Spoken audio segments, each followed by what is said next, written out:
In 1979, under the cover of night, Jacob's Well beckoned with its mysterious depths, drawing in two daring souls, Kent Maupin and Mark Brasher. Ignoring caution, they plunged into the chilling waters, their curiosity overshadowing the apparent risks. Equipped with nothing more than just youthful bravado, they ventured deeper, their laughter echoing off the limestone walls.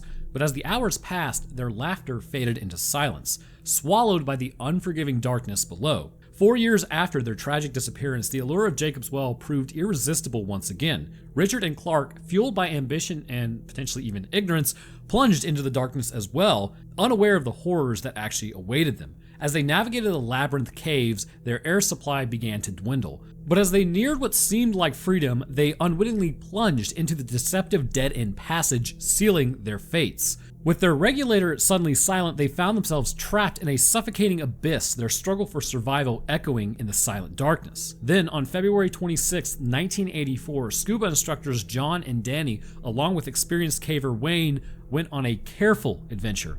They explored the caves, marking their path to ensure safety. On their way back, they noticed Wayne was missing. Worried, and with little air left for safety, they ascended, hoping Wayne would be okay. Sadly, the next day, Wayne's body was found near the entrance of another chamber. This is their chilling account from the depths of Jacob's Well Cave. Jacob's Well is a renowned cave diving location situated in central Texas near the town of Wimberley. It is known for its clear, spring-fed waters and is part of the Texas Hill Country's intricate system of aquifers and underwater caves. The well itself is the opening of an underwater cave system, which appears as large, dark pools about 12 feet in diameter at the surface. The spring is a part of Jacob's Well natural area, which spans approximately 80 acres of protected land.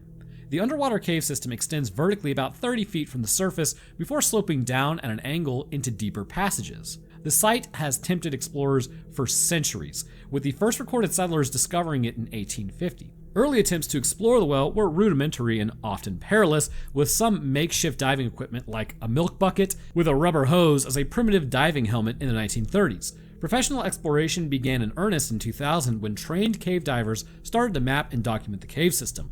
This led to the formation of Jacob's Well Exploration Project, JWEP, in 2007, a coalition of volunteer cave divers dedicated to exploring and researching the well's extensive underwater passages. The Edwards aquifers play a crucial role in the formation of Jacob's Well. The intricate network of underground tunnels and caverns within Edwards aquifers provide the ideal environment for the formation of springs like Jacob's Well. Its porous limestone structure allows for water to percolate through, gradually carving out the subterranean formations over millennia. It's fascinating how nature's engineering creates such wonders beneath the surface. And it's also fascinating, but really it's kind of horrifying. Karst landscapes exhibits a distinctive geological phenomena characterized by the dissolution of soluble rocks, notably limestone, which if you've ever used limestone in water, you know how quickly it can just dissolve, leading to the formation of distinctive features like sinkholes, caves, and springs. In the renowned Edwards Aquifer region, this karst topography is prevalent, fostering the creation of these springs. This process begins with rainwater just kind of getting through the soil, and as it heads down, it's going to absorb carbon dioxide, transforming it into carbonic acid. This weak acid reacts with limestone over time, gradually dissolving it and forming underground voids. As these voids expand and interconnect, they give rise to the caves and subterranean passages. Cypress Creek, a vital tributary to the Blanco River, contributes significantly to the formation of Jacob's Well. Water from Cypress Creek flows over the limestone bedrock, slowly wearing it away and sculpting a vertical shaft that has created this well. Across centuries, this relentless force of flowing water has kind of formed a cylindrical-looking shaft, which actually, again, as previously mentioned, reaches a depth of around 30 feet, rendering it sort of kind of like an awe-inspiring geological wonder that unfortunately does attract people who might not be ready to actually dive into this area. Adding to the allure of this, there is a fourth chamber gate, which has not really been explored too much. Beyond the reach of recreational divers, this gate remains kind of elusive, even finding it in the first place, but also it's just hard to even get to and thoroughly explore it given where it's at. The intrigue surrounding this gate kind of heightens the fascination with the well in general, and anybody who's interested, or at least adventurers, could try to find themselves there, which is not exactly ideal. The fourth chamber gate of Jacob's Well harbors kind of a unique ecosystem as well, as it's essentially just lightless waters, showcasing that there are some creatures adapted to these extreme conditions. The absence of sunlight has spurred the evolution of specialized features amongst these inhabitants, which are now able to navigate the waters in complete darkness. Among the notable denizens, as you can call them, are the blind catfish, albino salamanders, and translucent crustaceans, each exemplifying fairly strange adaptations to exist, or at least their bodies have adapted to the point that it's kind of they lost organs that are associated with sunlight. For instance, blind catfish have lost all sight, and this is due to the light deprivation, and they rely on elongated antennae for tactile and vibratory perception, which is how they navigate all these waters. Albino salamanders have developed translucent skin and blend seamlessly into their environment to pretty much evade the blind catfish. And translucent crustaceans like cave shrimp utilize touch and chemical cues to locate sustenance in the absence of visual cues, which, again, are all honed through this adaptation process. One of the major attractions of Jacob Wells is actually still, though, its challenging cave system, because if you're going to see the blind catfish, you're a bit of a nerd. So this includes narrow passageways and deceptive false chimneys, as they are known, which have trapped divers in the past. The lack of visibility, tight spaces, and gravel and silt flooring add to these horrific conditions. Jacob's Well exploration project revealed that the central passage breaks off into two main tunnels, one extending 4,500 feet and the other 1,500 feet, with a depth reaching of about 137 feet. But besides what it's known for, as far as like it drawing people in, it's also known for its dangers, with at least 9 fatalities occurring among those who have attempted to explore it. But despite the installation of a gate to prevent access to the most dangerous parts of these caves, incidents have continued to occur. In September of 1979, a group of friends decided to camp overnight and go on a night dive in Jacob's Well. Since they planned to explore the cave, they figured nighttime would offer solitude without others swimming around. Around midnight on the 9th, the group entered the water and descended to the first chamber about 25 feet below. Among them were Kent and Mark, both experienced divers familiar with the well. Kent had long been curious about what the actual true depth of the cave was. Consisting of a series of descending chambers, each smaller than the last, you can kind of see how this becomes a problem. A narrow corridor leads from the first chamber to the larger second chamber, which then drops vertically to about 55 feet. Beyond that lies a third chamber descending diagonally to around 75 feet. The challenge lies in the narrow opening between the third and fourth chambers, which requires divers to remove their tanks to pass through. At that moment, Kent found himself grappling with conflicting stories about what lay beyond this narrow opening. Some claimed it was just a dead end, while others hinted at the possibility of a vast chamber awaiting to be explored. Despite the ominous accounts of 4 previous divers who never returned, Kent, driven by his curiosity and sense of adventure, couldn't resist what was in the unknown. So, accompanied by his friend Mark and another diver named Joe, Kent descended into the third chamber. As they approached the small opening to the fourth chamber, Joe watched in horror as Kent and Mark began removing their tanks and backing into the darkness without a second thought, which, if you know anything about underwater cave diving, absolutely horrific. Playing Subnautica is bad enough when you go into a cave. Doing it in real life, absolutely not. But they also lacked the backup lights or safety lines that might be necessary, and Joe couldn't comprehend why they were even doing this in the first place. He flashed his light desperately at them, trying to signal them, but Mark disappeared into the void without acknowledging the warning. Joe, feeling a sense of dread because of what he just witnessed, realized the gravity of their situation. Kent and Mark were using steel tanks with less air capacity than his aluminum one, and venturing deeper into the cave meant they could consume air more quickly. Checking his gauges, Joe knew that if he ran low on air, their predicament would escalate rapidly. In a final attempt to communicate, he went on to bang his tank with his dive knife and dropped his light into the opening, hoping it would guide them back. But when nobody returned, with a heavy heart, Joe ascended to the surface, uncertain of his friend's fate. His fears were then later confirmed as he sat on the water's edge, removing his gear, and witnessed the once clear water turn murky brown. It was a chilling sign that something had gone terribly wrong. Either Kent and Mark were in a state of panic, stirring up silt, or a catastrophic event like a cave-in or gravel slide had occurred. Regardless, Joe knew in his gut that his friends wouldn't be returning from the depths of the well. Hours later, the rescue team did arrive on scene, where the remaining group members had been tirelessly searching for Kent and Mark. Exhausted and shocked, they had yet to find any trace of their friends. As the rescuers debated, whether to proceed immediately or just wait till morning, Don Dibble, the rescue team leader, remained uncertain and couldn't appear to make a choice. Eventually, though, he did decide to send 2 divers down to assess the conditions and locate the bodies. To their dismay, the divers discovered that the opening to the fourth chamber was nearly blocked by gravel, making it impossible to locate Kent and Mark. Upon surfacing, they informed Don of the dire situation, prompting him to postpone the operation until the next day when they could assemble a larger team with better equipment. The following morning, with a full team in place, divers descended into the water armed with towels, attempting to clear the gravel blocking the entrance. Unfortunately, their efforts seemed to worsen the situation as more gravel would just slide to fill the void created by their digging. Faced with limited progress, Don decided to take matters into his own hands. He descended into the water, dropping a spare tank at the bottom of the first chamber and running a safety line along the entire route. Upon reaching the entrance to the fourth chamber, he realized it was obstructed by a massive pile of gravel. With only about 10 minutes of air left, he wedged himself into the crevice, hoping for a glimpse of Kent and Mark. His attempt, though, was met with frustration as the water current kicked up silt, obscuring his vision. In a moment of panic, he realized the danger of dislodging the gravel mass. Before he could react, though, his torso and arms became trapped, rendering him unable to grab his safety line in the area filled with silt. Trapped in the silt-filled darkness, Don struggled to signal to his fellow diver, his movements hindered by the debris. Despite his expertise, panic gripped him as his regulator failed to deliver air. In a desperate attempt to free himself, he involuntarily spasmed, breaking free just as his companion thrust a new regulator into his mouth. As they ascended, Don's stomach expanded painfully due to the pressure changes, causing excruciating agony. Rushed to the hospital and swiftly into surgery, it was discovered that the rapid expansion of air had ruptured his stomach. After several weeks of recovery, Don eventually regained his health, much to everyone's relief. Meanwhile, another experienced diver took charge of the rescue efforts in Don's absence. Assessing the situation, he located Don's light where he had become trapped and realized that clearing the gravel was the only way to access the fourth chamber. With the arrival of specialized equipment, including a recompression chamber and vacuum, the painstaking process of removing the gravel began. Despite the team's best efforts, the operation stretched for what initially was expected to be a one-day task into a week-long endeavor.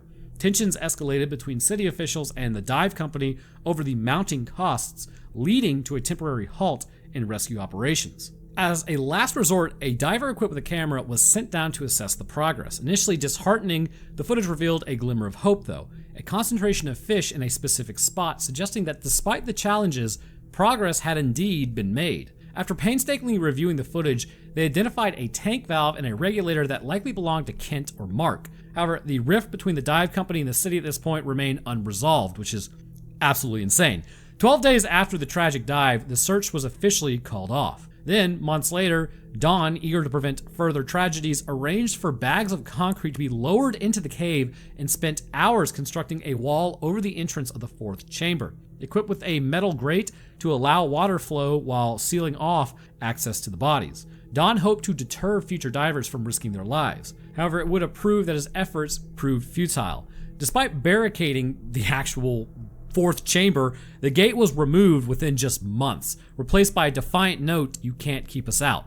Okay, well, if we can't keep you out, we're not looking for you. Undeterred by the barrier, divers continue to explore Jacob's Well, pushing the limits of its depth. 4 years after Kent and Mark's death, and 3 years after the gate's installation, 2 aspiring instructors, Richard and Clark, prepared for a challenging dive. Venturing through the chambers, they reached the site where the gate had once stood. Whether cleared by divers or just natural forces, the crevice was now wide enough for them to enter. As they navigated the narrow passage, Clark's tank would become entangled, forcing him to release it and rely on Richard's regulator for air. Realizing the limitations of their situation, they abandoned their exploration and then retraced their steps, passing the regulator back and forth as they swam. In the second chamber, they made a critical error. Like many limestone caves, Jacob's Well contains branching tunnels and passages. Ascending towards the exit, they encountered 2 similar-looking passages, a dangerous situation compounded by the absence of a safety line to guide their return. As Richard and Clark hurriedly ascended, sharing their dwindling air from a single tank, they inadvertently veered into a false chimney, a deceptive dead-end passage resembling the main chamber's exit. As panic set in, they frantically searched for their escape route, unaware of their fatal mistake. Suddenly, their regulator ceased delivering air, leaving them stranded several feet below the surface. In a desperate bid for survival, Clark instinctively swam back the way they came. Emerging alone into the first chamber, he realized with horror that Richard was not with him. Despite his frantic search, Richard's body was later recovered from inside the false chimney, adding to the tragic toll of Jacob's Well. Don Dibble, deeply affected by the loss of his students, emphasized the stark differences between cave and open water diving. Yet despite the repeated tragedies, divers continue to push the boundaries and explorations of the well. On February 26, 1994, scuba instructors John and Danny, accompanied by experienced caver Wayne, ventured on the meticulously planned expedition. They navigated through the chambers, running lines to ensure safety. Wayne and John went into the tight confines of the fifth chamber, pushing forward while laying a new line for navigation. Meanwhile, Danny remained in the fourth chamber, maintaining the lines and exploring for the tanks left by previous divers who tragically perished. As John and Wayne pressed into the unknown sixth chamber, their whereabouts concealed from Danny's view, the true extent of their exploration remained shrouded in mystery. Despite the risks, their quest for discovery propelled them deeper into the uncharted depths of this cave system. In the fourth chamber, Danny discovered a small room with dimensions of about 8 feet high and 10 feet wide. Despite the cramped space, he managed to locate the tanks left by previous divers and secured them to a line before venturing into the narrow passage leading to the fifth chamber. With the tanks tethered, the passage felt even more restrictive, forcing Danny to maneuver flat on his stomach. Visibility within worsened as he progressed, and anxiety mounted as the lines began to tangle. Taking a moment to untangle those lines, Danny retreated to the fourth chamber to await the return of Wayne and John. Meanwhile, in the sixth chamber, Wayne was surveying the expansive room using a 100-foot survey tape, while John documented their exploration through photographs. Although visibility deteriorated in the murky chamber, it was evident that the space was vast and muddy, posing a risk of silting out. Eventually, Wayne signaled to John that it was time to return, and they began their journey back to the safety line. During their return, though, John encountered a set of tanks stuck in the crevice between the third and fourth chambers. Left behind by Danny due to entanglement issues, and with concerted effort, they managed to dislodge the tanks and proceed towards the third chamber, where they reunited with Danny. However, Wayne was nowhere to be found. Initially assuming that he was occupied with the tasks, they continued their decompression stops, hoping that Wayne would soon join them. As time passed, though, without sign of Wayne, concern continued to grow. With limited air for decompression and no means to search for Wayne, they surfaced, hoping for his safe return. Tragically, though, Wayne's body was discovered the following day at the entrance to the fifth chamber. His mask was intact, and his tank lay beside him, suggesting an unforeseen incident claimed his life. Despite efforts to uncover the truth, the circumstances surrounding Wayne's final moments to this day are just a complete unknown. It's important to remember that effective communication is the most important thing in the challenging environment of underwater cave diving. The intricate and hazardous nature of these activities demand basically interaction between divers and the surface at all times to ensure that they are safe, there's coordination involved, and they're actually exploring where they should be and not where they shouldn't. In response to these needs, specialized communication devices have also been developed, so kind of like technology springing from tragedy, it happens all the time, and they actually withstand like the unique conditions of underwater environments. One of the primary tools utilized in cave diving communication are waterproof radios. These devices are specifically designed to operate in these wet conditions, providing divers with reliable means of communication to the surface. Waterproof radios also enable divers to relay vital information such as location updates, air supply status, and any potential hazards encountered during the dive. This real-time communication is crucial for maintaining situational awareness and making informed decisions through the expedition. Among these, things like transceivers have been pretty good, I suppose. That allows for them to communicate over short distances, and divers themselves have kind of developed systems in place to enable communication between them. But the biggest problem that still remains is the silt in the cave itself can be kicked up, and this can actually block out diver-to-diver communication. It can block out light. Radio waves can be stopped by the actual rock in the system itself, which is not ideal for anybody. Transceivers are a little better, but even then, it still causes issue. The integration of these specialized communication devices has, though, not only enhanced the safety protocols that happen, but also it allows for exploration teams to remain in contact and maybe make them panic a little less when they get stuck. So by providing divers with reliable means of communication, these tools kind of help them navigate the challenges associated with the environment that they have and mitigate some of the risks, at least kind of mitigate them, because ultimately if you are diving in a cave that is filled with water and there's no air or nowhere to stop, you're gonna have a lot of problems if you do run out of that minimal air that is in your tank. Overall though, Jacob's Well is highly dangerous. You probably shouldn't go explore it. I'm not really sure why people explore flooded caves anyways. Caves themselves are awesome, but it's always you hear stories all the time of people just getting totally got in these things. So why do they do it? I don't know. Maybe you do. But anyhow, I want to thank you guys for watching. If you enjoyed, then leave a like would be fantastic of you, and subscribe is great with Stib to know when I post. If you have a topic you'd like me to cover, please leave it in the comments. But speaking of patrons from earlier, which I did not say, I want to thank my patrons real quick. First, at the literal Wendigo tier, I want to thank Grayson West, Stupid Fox, and Trash Panda in a Trench Coat. Thank you guys. At the Eyewitness to the Event tier, Beaver Malaga, Wet Skeleton. At the First-Hand Accounts tier, Cody Cherry Drake, Yeeps. And at the Second-Hand Accounts, we have Bianca, Kanan Johnson, Fred Rush, and Troy. And the rest of my patrons, I appreciate y'all's support as well. It goes a long way towards helping this channel, and it's greatly appreciated. Alright, so that's going to do it for me. I hope everyone enjoyed, and we'll see y'all in the next one.